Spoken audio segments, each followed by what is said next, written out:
Hi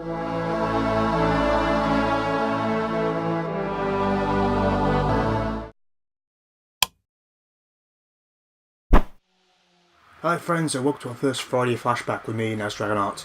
The videos that we're going to be doing for this kind of, Seal off the area. well, I guess setting, is stuff we just don't think would warrant an entire series on Talk Play. Just little things that we think, you know, we would just want to tell people about these games that mattered to us over the years, or are just like really, really good. We like people to sort of, you know, just know about them, I guess. I'm guessing for a lot of people watching this, they're not going to be unaware of Jak II, but I think it's certainly an important game for me personally to talk about. It's for me, it came at a point where I was just entering my my teens and stuff like that. And I guess in the same sense of the word, Naughty Dog as a company were just entering their angsty teen years. Certainly when they started out, they were making the Crash Bandicoot series, which is very childlike and kiddie to begin with. And then they moved on to doing this, which ironically started out with the same kind of vibe. But I'm guessing they ditched all that, whether that was like an active choice on their part or they just wanted to do something just a bit more different, a bit more mature. God only knows, but it certainly came out of the blue when the screenshots for this were shown, and it wasn't Jak and Daxter in the traditional sense, in the just jumping around, platform in action. You had all this GTA, carjacking, gun shooting action in it. It was really quite a departure for the series. But I think it came at a time when there was a lot of GTA alikes, GTA clones. Certainly stuff like True Crime and Driver were heading down those paths, those routes. But it's certainly very appealing, the sandbox world.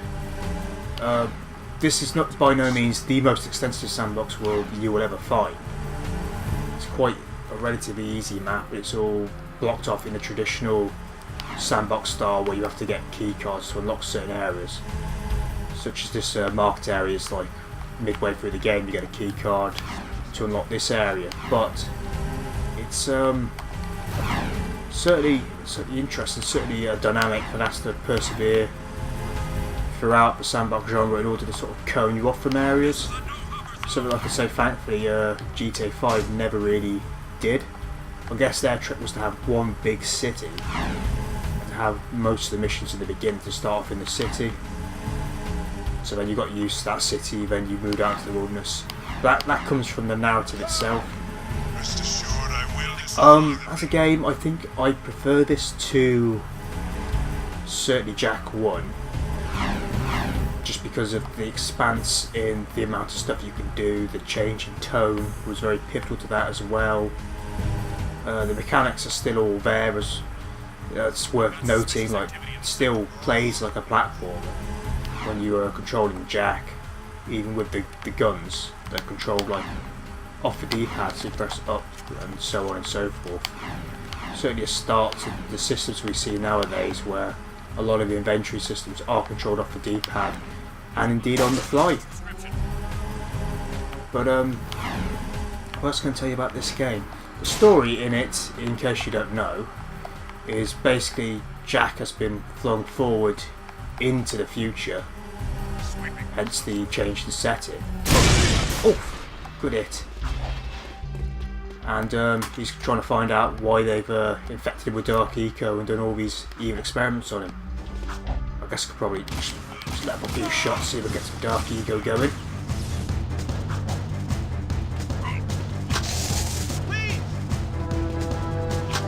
Don't let him get away. Yeah, it was a very basic story of like discovery and maturation.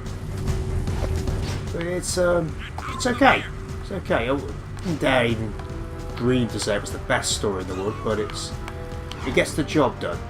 I'm round the same corner again. What's going on? But it's got the city itself's got a very oppressed, very almost, I'm guessing, Soviet kind of vibe about it. Everyone's sort of like downbeaten and downtrodden into the dirt. It's just kind of like, oh no. The depression's coming. Driving back into the waterfront, aren't I? I've played so many hours of this game, I should know the map like the back of my hand. Well, I think I do. I think that just because I'm trying to talk over the top of what I'm doing, I don't think enough people can appreciate the fact that when we're doing these talk plays, it's often very hard for one of us to play and talk at the same time. I think it's something that's certainly prevalent in the solo videos, and certainly a bit prevalent in things like the Arkham series, where we have Cowboy trying to play the game, and I'm trying to fill the gaps over the top by talking over the top of it. It's difficult, but I don't know if you guys enjoy it all. It's all working in the end. But back to the task at hand. The reason I like this game so much is, I guess, the characters. Like, yeah, Dexter's a bit whiny and whatever, he cracks too much wise at times, but he's still a funny character, and it's the kind of game that's aimed at that teenage group, that doesn't try and talk down to them so short, but still gives them kind of an accessible game to play. This isn't massively hardcore. I know we've got kids these days playing Call of Duty, stuff like that, but I think a lot of that kind of cerebral development is possibly rooted in games like this. Games that just sort of like don't try and sell the kids short and, you know, treat them like they're stupid. There's far too many games that are aimed for kids that are just sort of aimed for them being stupid. It's kind of it's hard to sort of market it towards that kid genre without, I guess, being responsible. Like, Call of Duty's never been marketed towards kids.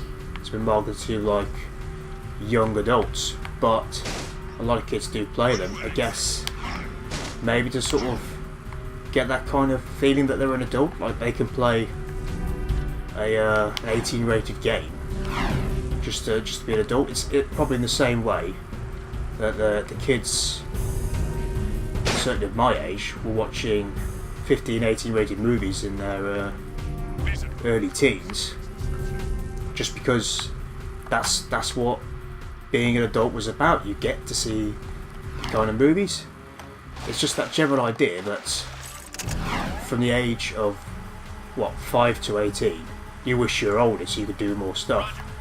And when you get to 18, it's about getting back. It's like, no, I don't want to be old anymore. Put me back to 18. That's the sweet age. I can do everything then.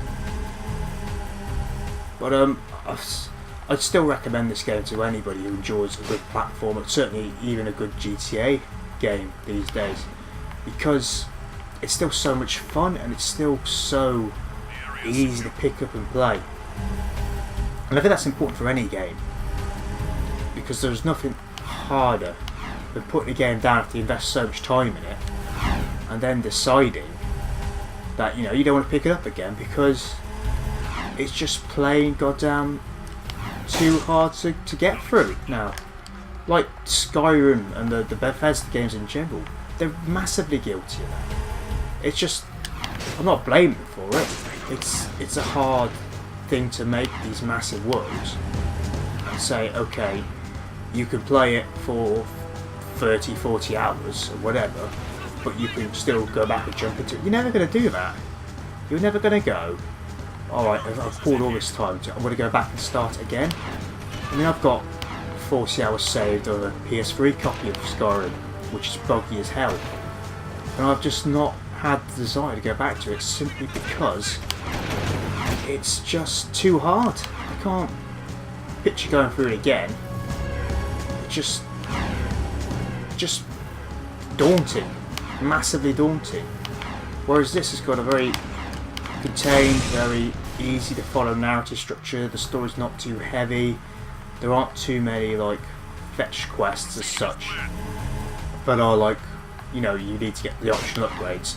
Most of the upgrades, if not all of them, are accessed through the main story. It's just kind of like an iterative development throughout it, like much like a Zelda type. Where it's like, okay, I've got to go do this boss, and then I get this piece, and then that'll help me a bit further in the game, and so on and so forth. like the actual pacing of the game is very, very good. It's very gently paced. Nothing's introduced too early or too late. Certainly the hoverboard, you can you access it early on for a challenge to prove your worth to this mechanic in the garage. No spoilers here, but you just play with it for a bit and then you get it later on. I think it was like 5 or 10 missions down the line. You just got to have a bit of a sample in it and go, yeah, that's cool. But like, now wasn't going to be the time to do it. There I go for the high score on gold. Go on, I'll have a go. Get over that.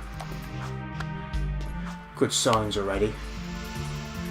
But this as well, the whole skateboarding thing going on, I guess,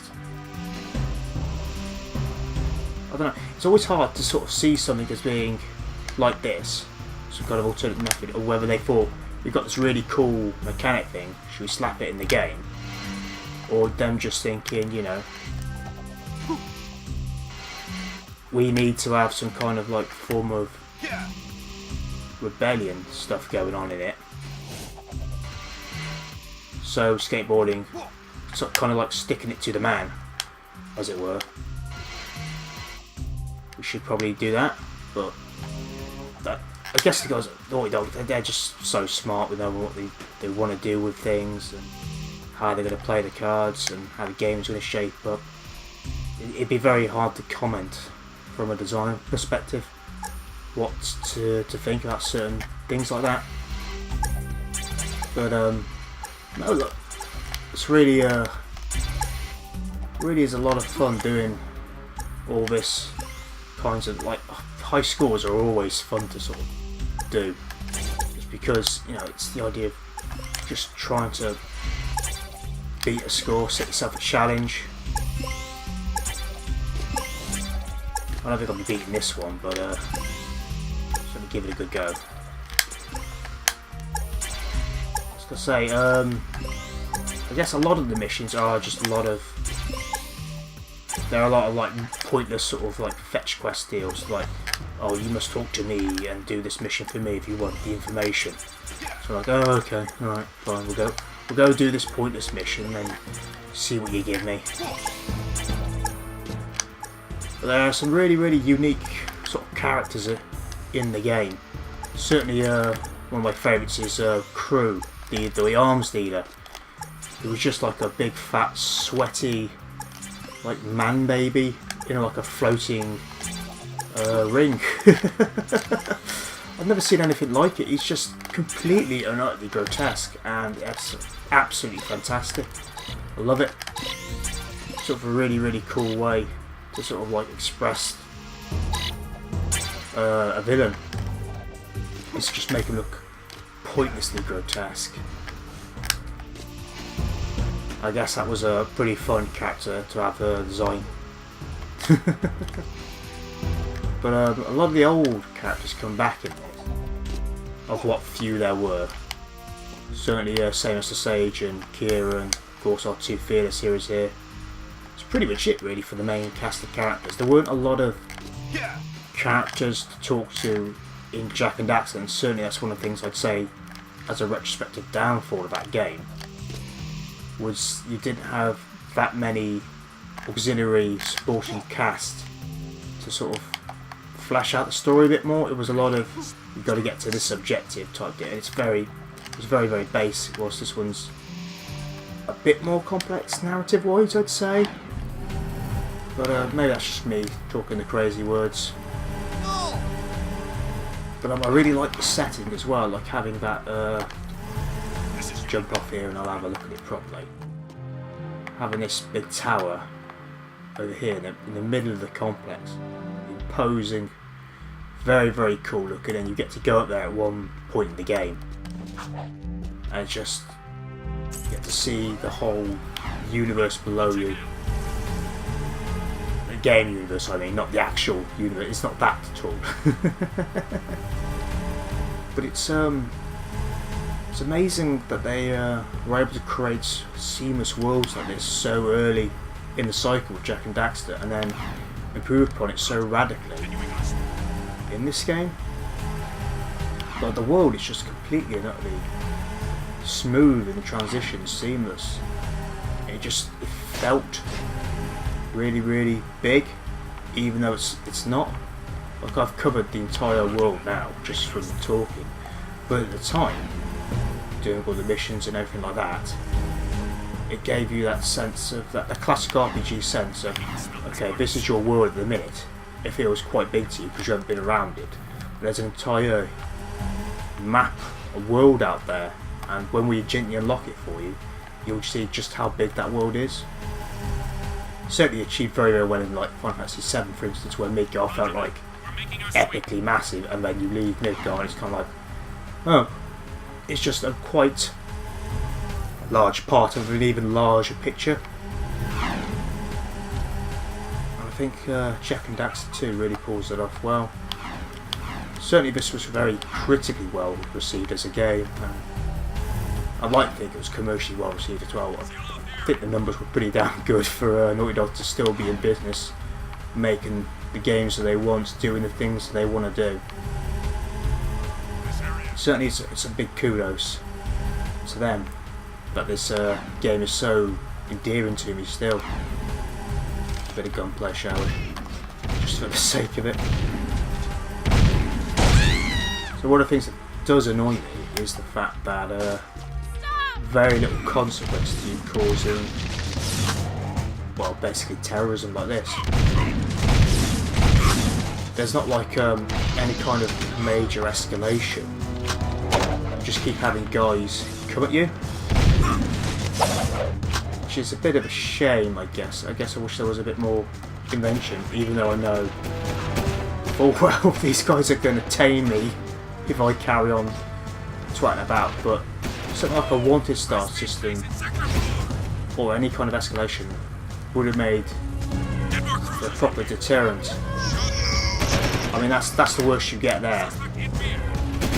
A couple of gun placements and they come out from the bat anyway, you cause any trouble. But it's not like it's unescapable. See, I'll probably just escape 3 or 4 suits in the playthrough alone, but I know that's a minor quibble in what is really a very well designed, well thought out game, and I certainly would recommend to anybody who's looking to get,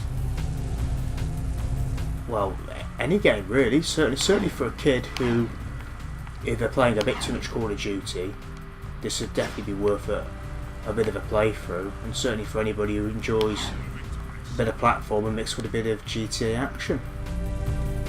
So yeah, it definitely gets my thumbs up. So thank you all for watching. Hope you enjoyed this Flashback Friday. Leave your comments and suggestions for anything else we can do in the future.